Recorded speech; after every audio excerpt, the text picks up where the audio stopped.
Hi guys, it's Vivek Dashora again with you. And आज के topic में हम बात करेंगे इजराइल और मिडिल ईस्ट में हो रहे संघर्ष की। एक साल लगभग इस चीज़ को पूरा हो गया है जब हमास ने इजराइल पर अटैक किया था। लगभग 1200-1500 इजरायली आम लोगों को, फौजियों को होस्टेज कर लिया था, बंधक बना लिया था, महिलाओं के साथ अत्याचार किए। और उसके बाद में इजराइल ने सडनली हमास पर वापस से अटैक बोल दिया और हमास को लगभग ध्वस्त कर दिया। बात बढ़ते बढ़ते इतनी बड़ी कि हमास के साथ जुड़े हुए सारे और पक्षों को भी, जिसमें रिसेंट पेजर अटैक्स हम देखेंगे लेबनान में हुए हैं, जिनमें पेजर ब्लास्ट हुए। और आपको पढ़ाने वाले जितने सो कॉल्ड कई सारे लोग जो एंटरटेनमेंट के तौर पर जिन वीडियोस को उनको हम देखते हैं, उनमें ये बातें बहुत ज़्यादा आती है कि पेजर अटैक हुए, ऐसे पेजर फट गए, ठा ठू उनके चिथड़े उड़ गए, ऐसा हो गया, वैसा हो गया। और यकीन मानना, इन बातों से एग्ज़ाम का कोई रिलेवेंस नहीं है। नसरुल्लाह मारा गया, नसरुल्लाह हिजबुल्लाह का हेड था, नसरुल्लाह का दामाद भी मारा गया। अब नसरुल्लाह क्या करता था, कहाँ रहता था, नसरुल्लाह के घर पर अटैक कैसे किया, नसरुल्लाह के घर को आइडेंटिफाई कैसे किया, नसरुल्लाह का दामाद कहाँ पर था, उसको कैसे आइडेंटिफाई किया, उससे पहले ईरान का एक लीडर था, उसको कैसे आइडेंटिफाई किया, उसको कहाँ पर मारा। ये बॉल टू बॉल कमेंट्री जो जहाँ कहीं भी फॉलो कर रहे हो ना, अगर आप एस्पिरेंट हो सिविल सर्विसेज के, इसको छोड़ देना। ये चीज़ें एंटरटेनमेंट के लिए अच्छी है, अगर आप एक स्टेबल लाइफ में हैं, एंटरटेनमेंट के लिए इसे देख रहे हैं, वो अच्छी बात हो सकती है। बिना बात के जब हम एग्जाम दे रहे हैं तो ये याद रखना कि क्या हर मुद्दे को इस चीज़ पर परख कर देखना कि क्या नेक्स्ट 6 मंथ्स में भी इस मुद्दे की उतनी ही रिलेवेंस रहेगी। मतलब मैं आज आपसे बोल रहा हूं कि पेजर अटैक, अब आपको उस मुद्दे का उतना चार्म नहीं है, ऑब्वियस सी बात है ना। आज वो मुद्दा उतना रिलेवेंट नहीं रहा, अब दूसरा मुद्दा हो गया है, आयरन डोम कैसे फेल हो गया। मतलब जब ईरान ने इजराइल पर अटैक किया तो इजराइल का आयरन डोम या उसका जो सुरक्षा कवच था वो कैसे फेल हो गया। हमेशा मुद्दे को इस तरह से देखना, अगर सिविल सर्विसेज के लिए ही तैयार कर रहे हो, कि क्या ये आज के 6 महीने 1 साल के बाद भी रेलेवेंट बना रहेगा। और रेलेवेंट क्या चीज़ रहने वाली है, हम इस चीज़ पर बात करेंगे। मैं थोड़ा सा इस मामले में कुख्यात रहा हूँ, बच्चे भी इस मामले में थोड़ा ज़्यादा बोलते हैं कि सर इस बात को लेकर ज़्यादा रोस्ट करते हैं कि एग्जाम में क्या आएगा, सिर्फ वही बात करते हैं। हकीकत यही है कि आपको प्रिपेयर वही करना होता है, तैयार वही करना होता है। So this is the middle east, जहाँ से मैं स्टार्ट कर रहा हूँ। This is the map of the middle east. I think मेरा पेन प्रॉपरली काम कर रहा है और इस मैप को आप देख पा रहे हैं। चलिए, सो यस,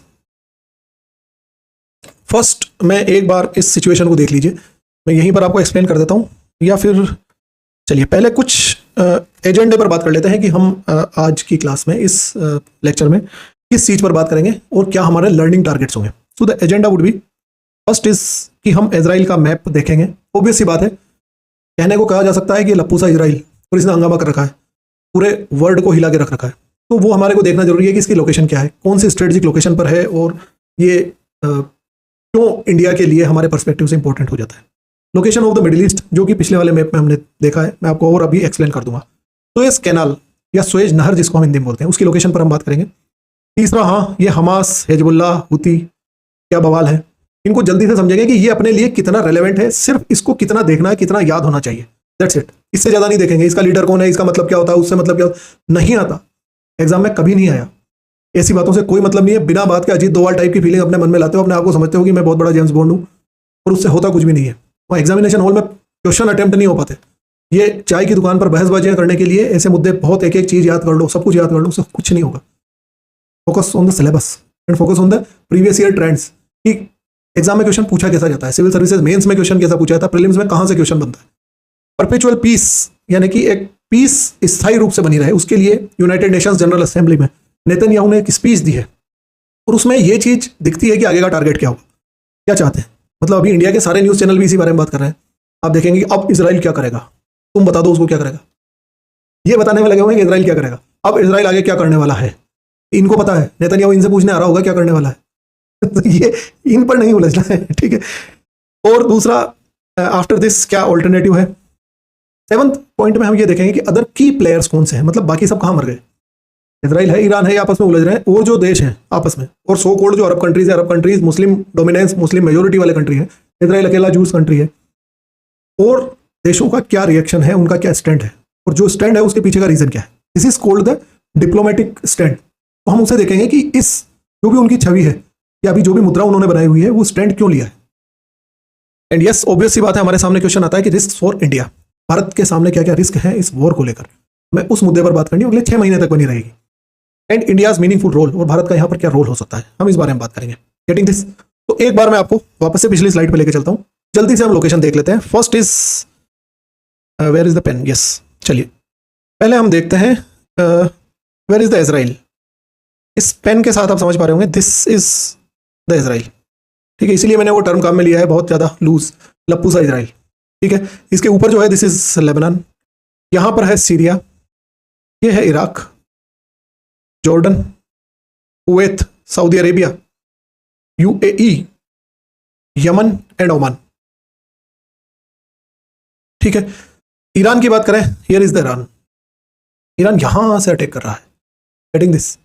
और आगे समझेंगे कि ईरान ने अटैक करने के लिए क्या क्या चीजें इस्तेमाल करी है। मतलब कि ईरान यहां से अटैक करेगा, मतलब ये 2-3 देशों को क्रॉस करके उसे अटैक करना पड़ रहा है ना। अरे भाई यहां से अटैक करने के लिए तो फिर इतना क्यों लोड लें, और क्या तरीका हो सकता है। इसके पास में है टर्की और अर्मेनिया, ये वगैरह है, और यहां पर है Egypt.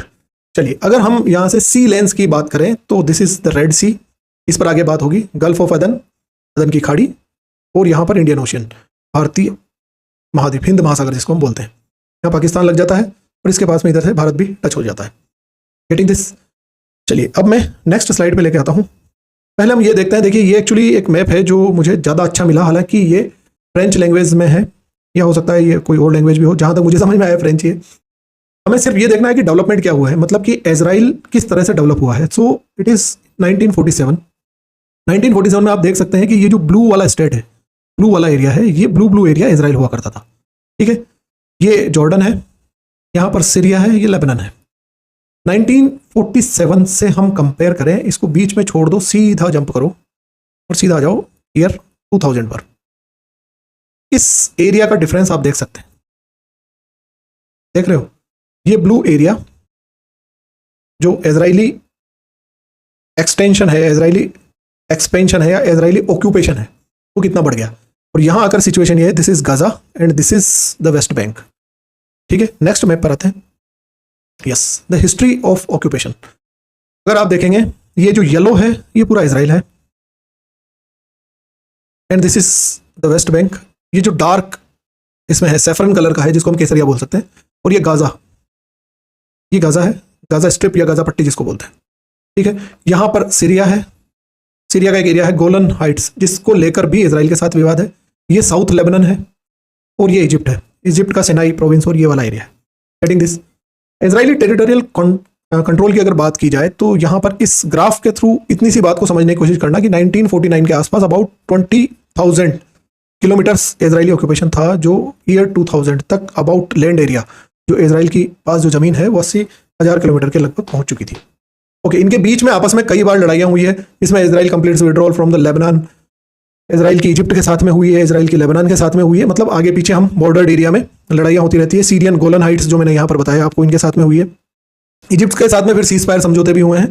So this is the history. और इसमें अगेन मैं फिर कह रहा हूँ कि बॉल टू बॉल कमेंट्री पे जाने की जरूरत नहीं है कि किस टाइम पर कितना एरिया में इजराइल घुस गया, किस टाइम पर कितने एरिया को वापस खाली करवा लिया, कितने एरिया में वापस चला गया, उसमें जाने की कोई जरूरत नहीं है।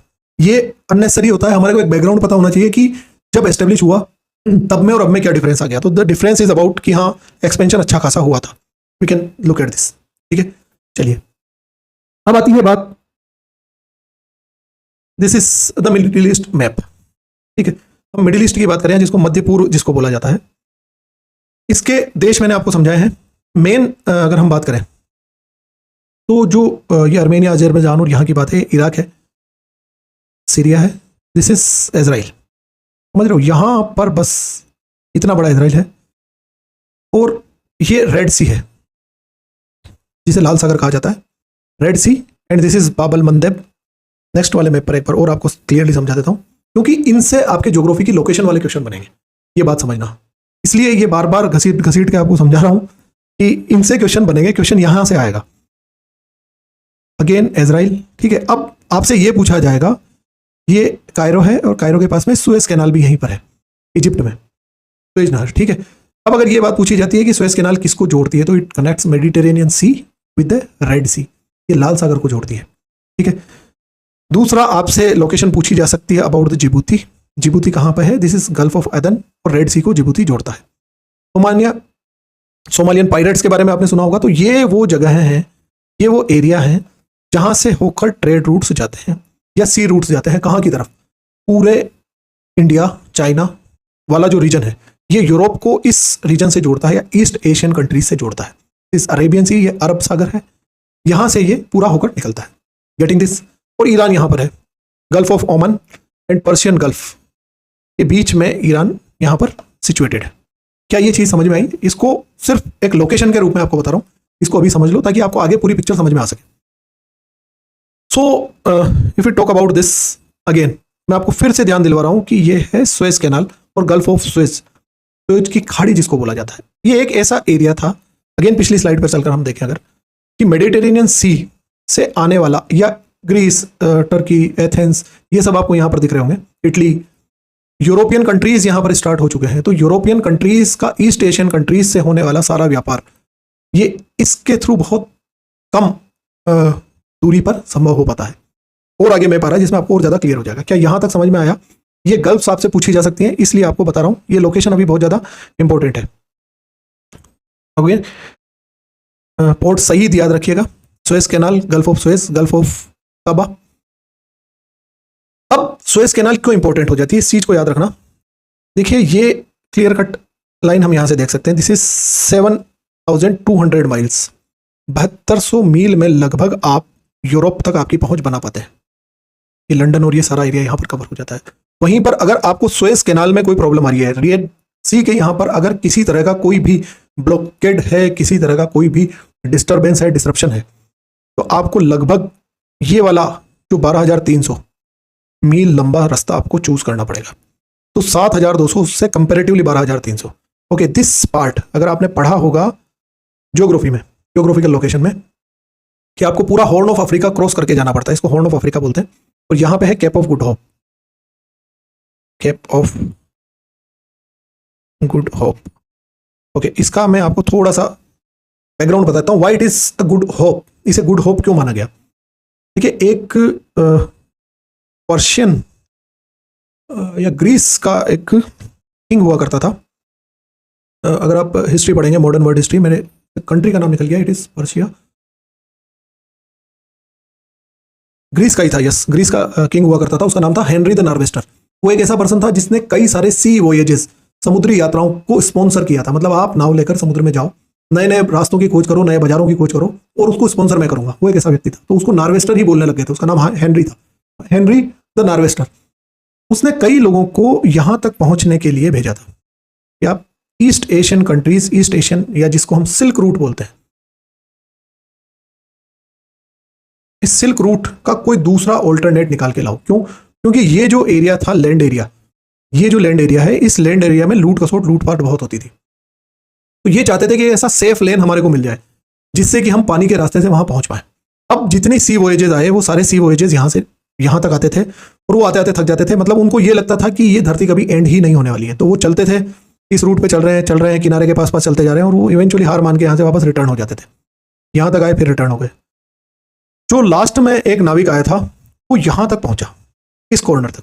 ठीक है, ये आप जानते हैं कि जब भी सी वॉयेज या समुद्री यात्रा की जाती है तो वो एक दिशा सूचक अपने साथ में रखते हैं। वो दिशा सूचक के साथ वो इसके किनारे चल रहा था, उसे दिख रहा था कि I am going to south, going to south, going to south, दक्षिण की तरफ हम आगे बढ़ रहे हैं। इस पॉइंट पर आने के बाद जैसे ही वो पलटा और उसका मुंह ऊपर की तरफ हुआ, मतलब इतना जल्दी इधर नहीं घुमा, यहां तक नहीं पहुंच गया, ये समझना, ठीक है। बट जैसे ही यहां से नाव का रुख इधर की तरफ पलटा, ही रिटर्न बैक। वो इतना खुश हो गया कि उसे ये समझ में आ गया कि अब हम वहां पहुंच जाएंगे जहां पहुंचना चाहते हैं। ये लैंड एरिया जो है पूरा अफ्रीका का, यहां जाके खत्म हो जाता है। That's why the name is cape of good hope. और इसको हिंदी में बड़ा गंदा शब्द बोला जाता है, किसने हिंदी करी मुझे नहीं पता, किताबों में ये लिखा हुआ है, मैंने भी पढ़ा है, और वो नाम है उत्तम आशा अंतरीप। अब वो आशा की किरण है या वो समझ में आता है, पर वो उत्तम आशा अंतरीप एक ऐसा नाम लिख दिया गया कि जो कई दिनों तक नहीं समझ में आया, कई सालों तक नहीं समझ में आया। जब इसको इंग्लिश में पढ़ा तब समझ में आया कि this is cape of good hope, मतलब ये यहां से एक होप हमारे को मिल गई थी। Getting this? सो ऐसा ही एक टर्म था, आपने सुना होगा कि गांधी जी की जो 1930 के आसपास, 1929 के आसपास जो अंग्रेजों के साथ बैठक होती थी, उसके लिए एक टर्म काम में लिया जाता था, दिस इज गोलमेज सम्मेलन। मैं बड़ा परेशान होता था उसको लेकर, मेरे को नहीं समझ में आता था, मुझे लगता था या तो ये कोई बिल्डिंग का नाम है या कुछ है, गोलमेज सम्मेलन, गोलमेज सम्मेलन, गोलमेज सम्मेलन। और कई बच्चों को आज भी मैं जब पढ़ाता हूं तो बच्चों को, कईयों को यही लगता है कि गोलमेज कोई एक चीज है, बस जस्ट मग इट अप, इसको रट लो। और गोलमेज जब इंग्लिश में पढ़ा तब समझ में आया कि this is the round the table, मतलब वो मेज थी जो गोल थी। So that is how the cape of good hope. ठीक है, ये केप ऑफ गुड होप, क्यों? क्योंकि यहां से हमारी एक होप मिल गई। तो आप ये समझ रहे हो कि ये उस जमाने से 13वीं 14वीं शताब्दी से लेकर अभी तक, उस सेंचुरी से लेकर अभी तक ये कितनी इंपॉर्टेंस का इशू है। और यहां आपके हो जाता है इजराइल और मिडिल ईस्ट का वो एरिया जहां पर अभी जंग चल रही है। That's why it is very much important. So next slide पर आते हैं। अब बात करते हैं सबसे पहले ये कि जो हम बात करते हैं सबसे पहले हमास की। Where is Hamas? अब अगर आप बात करेंगे तो this is the west bank और दिस इज द गजा। ये इजराइल है पूरा, ठीक है, बाकी का इजराइल है। ये समझ में आ रहा है ना? ये इजराइल है। और इजराइल में ये जो गजा स्ट्रिप है, मोस्टली हमास के केंद्र यहां पर थे और कुछ वेस्ट बैंक की तरफ भी फैले हुए थे। यहां इससे ज्यादा नहीं पढ़ना, कहां पर था? ये यहां पर था, ठीक है। नेक्स्ट चीज पर आते हैं, that is Hezbollah. Hezbollah actual में ये जो इसकी पोटेंशियल मिसाइल रेंज बताई हुई है ना, आप ये मान लीजिए कि Hezbollah is the most powerful militia group. Militia मतलब एक लड़ाकों का ग्रुप है जो वर्तमान में सबसे ज्यादा शक्तिशाली आतंकवादी संगठन मान लीजिए, उग्रवादी संगठन मान लीजिए, लड़ाकों का संगठन मान लीजिए, सबसे ज्यादा शक्तिशाली है। मतलब ये किसी देश की सेना नहीं है, पर वो उनसे कम नहीं है। एक जमाने में लिट्टे, अगर आपने नाम सुना हो, लिबरेशन टाइगर्स ऑफ तमिल इलम, श्रीलंकन लड़ाके या श्रीलंकन सिंहली, श्रीलंकन चीते जिनको बोला जाता है, तमिल चीते, जो श्रीलंका में जाफना प्रोविंस को अलग देश बनाने के लिए वॉर कर रहे थे। और श्रीलंका में जो गृह युद्ध था, जो कि 2009 में जाके खत्म हुआ, वो भी इतना ही पावरफुल संगठन माना जाता था। वो भी एक ऐसा संगठन था जिसके पास अपनी आर्मी नेवी भी हुआ करती थी, मतलब एयरफोर्स वगैरह भी उनके पास अपनी थी। जो आपने अगर OTT नेटफ्लिक्स पर सीरीज देखी हो तो उसमें द सेकंड सीरीज जो आई है फैमिली मैन की, उसमें अमेजोन प्राइम पे आई थिंक, उसमें आपने देखा होगा कि जो तमिल रेबल्स हैं उन्हीं को कंट्रोल किया जाता है। उसमें जो लड़की बताई गई है वो भी तमिल रेबल ही होती है। So this is the area. और ये लेबनान में बेस्ड था। हिजबुल्लाह लेबनान में बेस्ड है या था, क्योंकि नसरुल्लाह मारा गया, जो इसका हेड था वो लगभग मारा गया, तो ये एक तरह से न्यूट्रलाइज हो गया, बैक फुट पर है अब लेबनान, हिजबुल्लाह, ठीक है। इसकी जो कैपेसिटीज हैं वो लगभग, इसकी जो मिसाइल रेंज है इतनी कैपेसिटीज है, मतलब ये मान लीजिए कि इतने बड़े एरिया में, अच्छे खासे एरिया में हिजबुल्लाह अपनी पकड़ रखता है। इसमें जॉर्डन इंक्लूड है, इराक इंक्लूड है, सीरिया इंक्लूड है, टर्की इंक्लूड है, इजिप्ट इंक्लूड है ही। I think this is the range of a militia group. चलिए सेकंड आते हैं हूती। हूती कहां पर है? हूती कौन से एरिया में होते हैं? हूती एक्चुअली यमन कंट्री में है, ठीक है।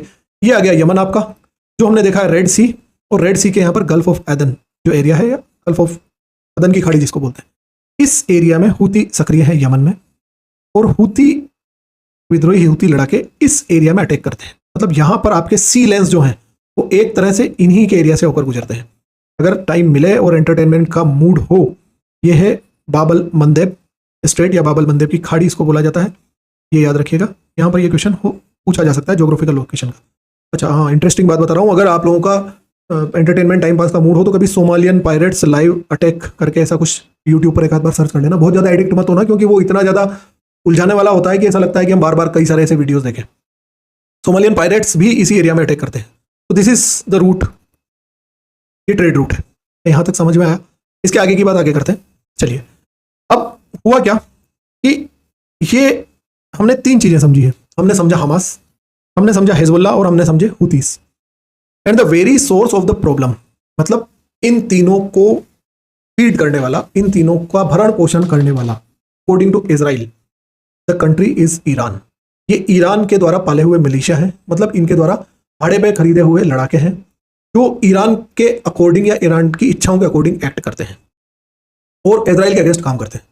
This is the theory of Israel, या जो उनका बेस है इस चीज का। अब यूनाइटेड नेशंस जनरल असेंबली की अभी मीटिंग चल रही थी, जिसमें नेतन्याहू ने एक नया कंसेप्ट लॉन्च किया। एंड ही सेड, देखिए ये देखना, इस पिक्चर में सीरिया है, ये इराक है, and this is the Iran. And what he wants to depict, क्या चीज वो दिखाना चाहते हैं, इट इज द कर्स। ये अपने आप में श्राप है इस क्षेत्र के लिए, मिडिल ईस्ट के लिए, द कर्स थ्योरी। और द ब्लेसिंग्स थ्योरी, कि अगर इस एरिया को प्रोस्पेरिटी, स्टेबिलिटी की तरफ आगे बढ़ना है, समृद्धि की तरफ आगे बढ़ना है, तो हमारे को एक ट्रांसनेशनल कनेक्टिविटी बनानी होगी, जिसमें नेतन्याहू के हाथ में ये इंडिया दिख रहा है, ये गुजरात वाला पार्ट, यहां से लेके यूरोप तक की कनेक्टिविटी हमारे को चाहिए। और यहां इस पूरे एरिया में एक पीस और स्टेबिलिटी होगी, इसके बाद में इस पूरे एरिया में प्रोस्पेरिटी आएगी। Getting this is how the Israel attacks on Lebanon, attacks on Hamas, attacks on Iran. इस बेस पे करता है। ये बेस आपको समझ में आया कि ये बोल रहा है the difference between the curse and the blessings. अब आगे की बात करते हैं। नेतन्याहू कहते हैं कि we stand with the Iranian people, मैं ईरानियन लोगों के साथ, ईरान की जनता के साथ खड़ा हूं और हम उनको हर तरह से सपोर्ट करेंगे। किस मामले में सपोर्ट करेंगे भाई? आप ईरान के लोगों पे बम गिरा रहे हैं, आप उन पे सपोर्ट करेंगे? नेतन्याहू ये कहते हैं कि ईरान के लोग खुद चाहते हैं कि वो जो वहां के क्लेरिक्स हैं, जो क्लर्जी हैं, जो वहां के थियोक्रेट्स हैं, थियोक्रेट का मतलब होता है कि वैसे शासक या वैसा एक ग्रुप शासकों का जो किसी धर्म के आधार पर शासन करता हो, वो डेमोक्रेसी नहीं है।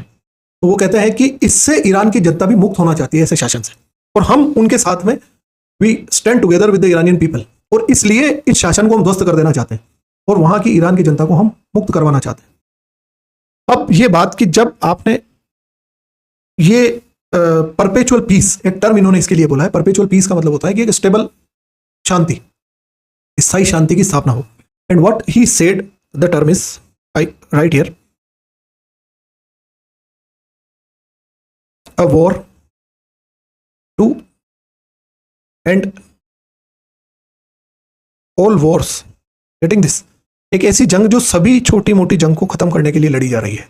तो इस युद्ध को अभी जो इजराइल के द्वारा फुल डिक्लेयर्ड वॉर स्टार्ट कर दिया गया, it is a war to end all wars, to establish the perpetual piece.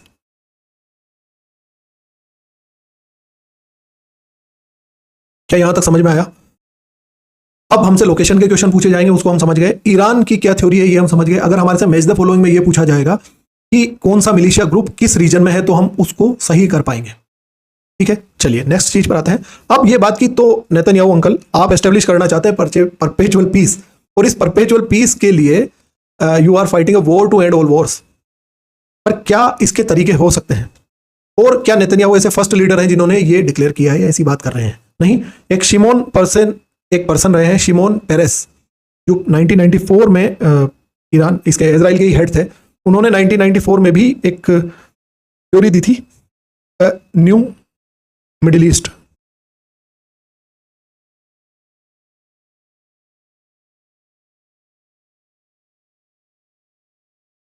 हालांकि ये भी अगेन वही बात है कि आपको कनेक्टिविटी के लिए कड़ी बता रहा हूं, इसको याद करने की जरूरत नहीं है, कहीं नहीं आती है, एग्जाम में कहीं नहीं आएगा। मेरे वर्ड्स लिख लीजिएगा। तो अब ये बात कि yes, if you are planning this blessings plan in state of curse, तो इस ब्लेसिंग्स को प्राप्त करने के लिए क्या किया जाए अंकल, ये भी बताएं। क्योंकि आप ये बोल रहे हैं कि यहाँ से रीजनल इकोनॉमिक ग्रोथ होगी और यहाँ पर कोऑपरेशन बढ़ेगा, जिसको हम इंडिया से लेकर अरेबिया और यूरोप तक स्प्रेड कर पाएंगे। उसके लिए इन्होंने बोला है कि वी नीड रिजीम चेंज, मतलब यहाँ पर जो सरकार है वो गिर जानी चाहिए या उसका बदल जाना चाहिए, यहाँ पर डेमोक्रेसी आ जानी चाहिए। जब आप रिजीम चेंज की बात कर रहे हैं तो वो कैसे हो सकती है? तो रिजीम चेंज के दो ही तरीके हो सकते हैं। एक तो हो जाए मास रिवोल्ट, और दूसरा ये जो थियोक्रेटिक लीडर्स हैं, जो क्लर्जी हैं, या जो भी यहाँ पर अभी मुख्य नेता हैं, जो धार्मिक नेता हैं, वो आपस में उनकी लड़ाई हो जाए। वन थिंग इज कि मास रिवोल्ट हो जाए, मतलब जनता सड़कों पे उतर जाए, और सेकंड ये कि वो आपस में लड़ने लग जाए। तो इन कंडीशन में वहां की सरकार बदल सकती है। ये दो तरीके हैं। अब हम ये बात करें कि जो क्लर्जी है वो लगभग जो पर्सन है अभी वो काफी एज में है, तो एक तो नेतन्याहू का ये टारगेट है कि हो सकता है इनके बाद में कोई ऐसा लीडर उभर कर नहीं आए जो इतना स्टेबिलिटी के साथ और इतना बढ़िया कमांड के साथ देश को संभाल सके। ये इनको दिखता है या ऐसा ये अज्यूम कर रहे हैं। सेकेंड टारगेट जिसमें कि जनता सड़कों पर उतर जाए, तो रिसेंट हमने अभी देखा है कि वहां पर बुर्के से रिलेटेड ईरान में कुछ बहुत सारे प्रदर्शन हुए थे और महिलाओं के राइट्स को लेकर वहां पर प्रदर्शन हुए थे, पर क्लर्जी इतनी सख्त है वहां पर, थियोक्रेटिक जो लीडर्स हैं वो इतने सख्त हैं कि सारे मामले को दबा दिया गया और ये मुद्दा उठने ही नहीं दिया। तो मतलब सड़कों पर जनता आ जाए और जनता अगर सरकार को दबा देगी, ये ईरान में पॉसिबल नहीं है।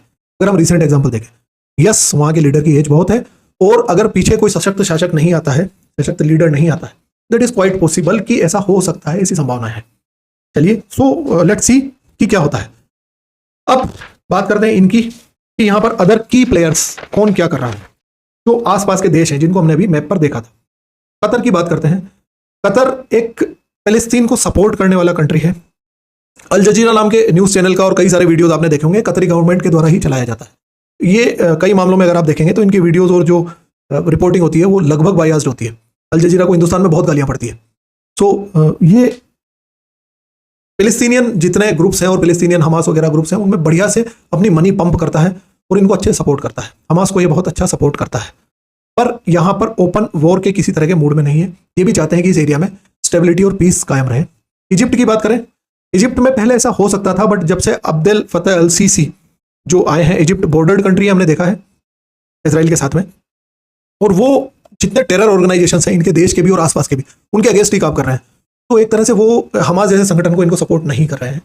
सऊदी अरेबिया की बात करें तो सऊदी अरेबिया, मोहम्मद बिन सलमान की अगर आप बात करें तो जो अरब के ट्रेडिशनल लोग हैं या ट्रेडिशनली जो अरबी हैं या आसपास के एरिया के लोग हैं, वो सब गालियाँ देते हैं।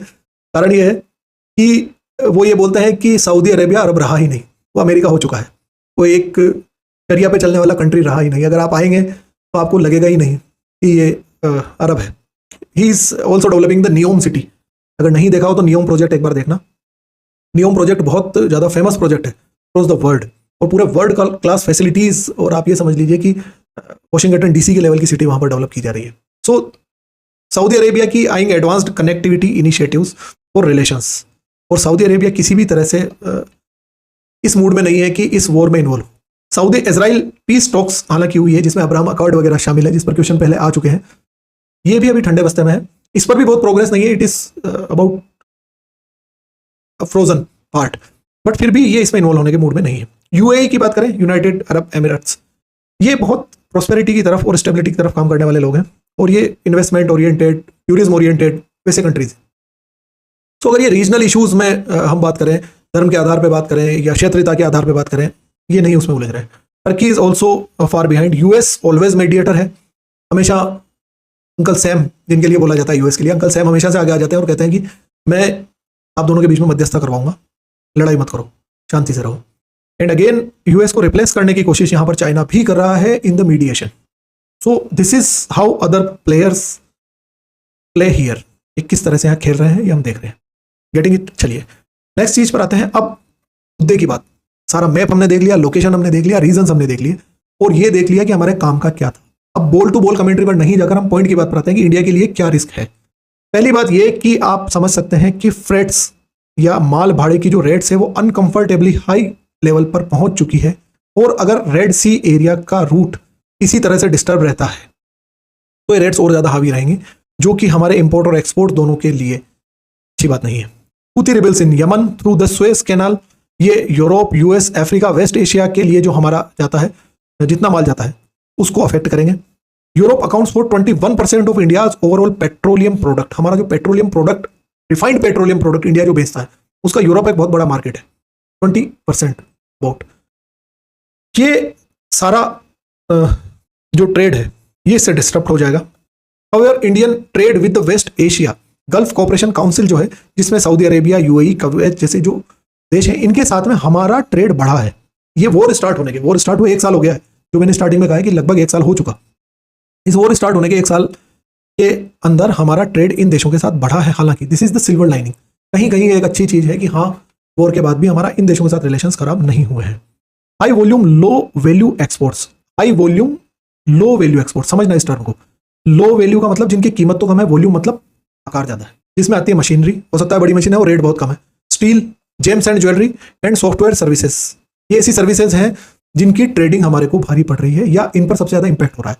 अब आपसे अगर मेंस में सिर्फ यही क्वेश्चन पूछ लिया जाए, या मेंस में स्टेट पीसीएस के मेंस की अगर मैं बात करूं या अगर प्रीलिम्स की बात करूं, तो वहां पर मैच द फॉलोइंग्स में ये टर्म्स आ सकते हैं कि इनमें से कौन से ऐसे प्रोडक्ट्स हैं इंडिया के, या कौन सा ऐसा ट्रेड के पार्ट्स हैं जो अफेक्टेड है बाय दिस वॉर। तो ये याद रखना, ठीक है। 74% about trade through the cape of good hope.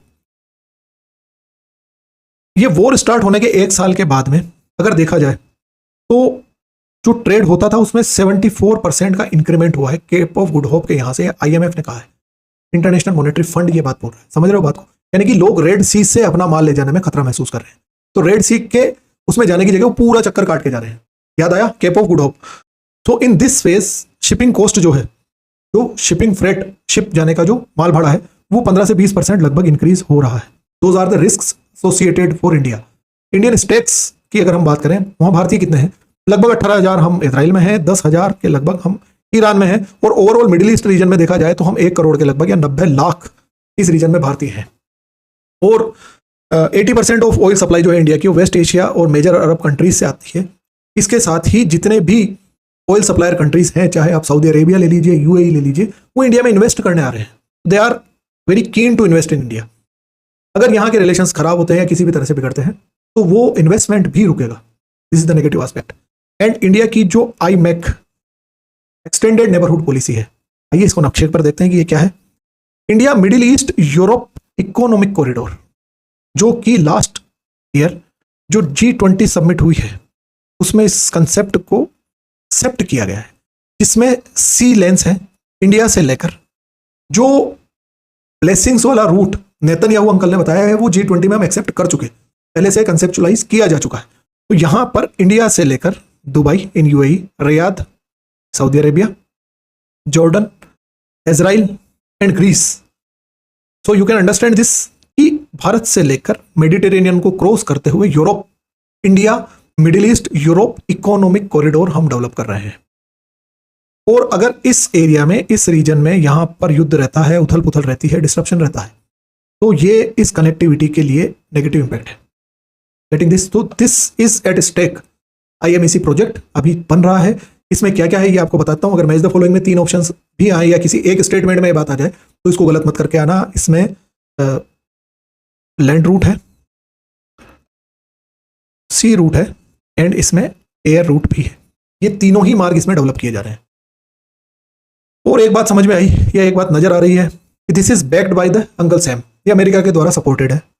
और कहीं आगे दिमाग काम किया, ये जो चाइना का OBOR है, one belt one road initiative, ये इसका काउंटर है। हम इस चीज को बैलेंस करने की कोशिश कर रहे हैं और ये सभी देश इसमें साथ हैं हमारे, by default, by the support of the Uncle Sam. ठीक है, so India Middle East Europe economic corridor is at stake by this. तो हमने ये बात देखी कि लोकेशन क्या है, हमने ये बात देखी कि कौन से ग्रुप्स पर्टिकुलरली जो बहुत ज्यादा न्यूज में, अगर उनकी लोकेशन पूछ ली जाए ये हमें पता है। इजराइल की बॉर्डरिंग कंट्रीज कितने हैं, बॉर्डरिंग सी कौन से हैं, सी लेंस कौन से हैं, रूट कौन से हैं, ये हमने देखा। इसके बाद में हमने ये देखा कि अदर की प्लेयर्स क्या कर रहे हैं या उनका क्या स्टैंड है। क्योंकि अगर मेंस लेवल तक की भी बात करें और ये वॉर 1-2 साल और चलती है, अगले 6 महीने भी चलती है, उससे पहले कोई मेंस या इंटरव्यू हमारे आते हैं, तो जैसा कि अभी स्टेट PCS राजस्थान की बात करें तो इंटरव्यूज आने वाले हैं और UPSC का इंटरव्यू ऑब्वियसली आने वाला है। तो वहां पर अगर ये बात करें तो हमें पता रहे कि इन कंट्रीज के स्टैंड क्या है। चलिए यहां पर अगर हमने ये देखा कि इंडिया का क्या चीज दांव पर लगी हुई है इस वॉर में, हमारे लिए क्या कंसर्न होना चाहिए। अब आपको समझ में आ रहा होगा यहां तक वीडियो देखने के बाद में कि हमारे को ये नहीं सुनना होता कि ठां ठू करके पेजर फटे, इतने लोग मर गए, चिथड़े हो गए। वो चिथड़े से तुम्हारे को मतलब नहीं है। ये चिथड़े ये पूछेंगे, कौन से चिथड़े पूछेंगे, ये इन कंट्रीज का नाम पूछेंगे यार, इनकी लोकेशन पूछेंगे। तुम पढ़ा रहे हो ये चिथड़े हो गए ये नहीं पूछ रहे भाई। ठीक है, सो दिस इज हाउ। अब आती है बात की the role of India. Bharat क्या कर रहा है, भारत बोल क्या रहा है, इंडिया का ऑफिशियल स्टेटमेंट इसके बारे में क्या है। तो this is the India's meaningful role की बात करें तो मिनिस्ट्री ऑफ इकोनॉमिक अफेयर्स ने स्टेटमेंट दिया है, conflict doesn't take a wide region dimension and we urge that all the issues be addressed through dialogue and diplomacy. Bharat हमेशा शांति प्रिय, ऑन टेबल बात करने वाला रहा है और भारत ने फिर से यही सजेस्ट किया कि अगर आपको किसी तरह की मध्यस्थता चाहिए दोनों देशों को तो हम साथ हैं। And through dialogue and diplomacy, यानी कि आप राजनय से काम लीजिए, युद्ध से काम मत लीजिए, आप डिप्लोमेटिकली चलिए, डिप्लोमेसी से काम लीजिए। डिप्लोमेटिकली का मतलब ये होता है कि what does it mean by the diplomacy. मैं आपको ये चीज यहीं क्लियर कर दूं। अगर देखिए, एक तो हिंदी में इसके लिए कूटनीति शब्द मत लिखना, बहुत गंदा लगता है, तो नेगेटिव में जाता है। हम कूटनीति शब्द नहीं लिखेंगे, पहली बात। ठीक है, हम लिखेंगे राजनय। अच्छा, डिप्लोमेसी क्या होती है? डिप्लोमेसी के लिए कहा जाता है it is an art to get your desired results from any country. किसी भी देश से आप जो चाहते हैं, जो डिजायर्ड रिजल्ट आप चाहते हैं वो आपको हासिल हो जाए, उसको उस चीज पर एग्री करने, मना लेने की कला को राजनय कहते हैं, डिप्लोमेसी कहते हैं। ठीक है, तो थ्रू डायलॉग एंड डिप्लोमेसी इन मुद्दों को सुलझाइए। और अगर बात की जाए कि मोदी ने पैलेस्टीन के लिए क्या कहा और इजराइल के लिए क्या कहा, भारतीय प्रधानमंत्री नरेंद्र मोदी ने, तो पैलेस्टीन के साथ हमने ये कहा है कि हमें पूरी सहानुभूति है। गजा में जिस तरह से हताहत हुए हैं और मानवीय समस्याएं या ह्यूमैनिटेरियन क्राइसिस हुई है, उसमें भारत पैलेस्टीन के साथ गहरी संवेदना व्यक्त करता है।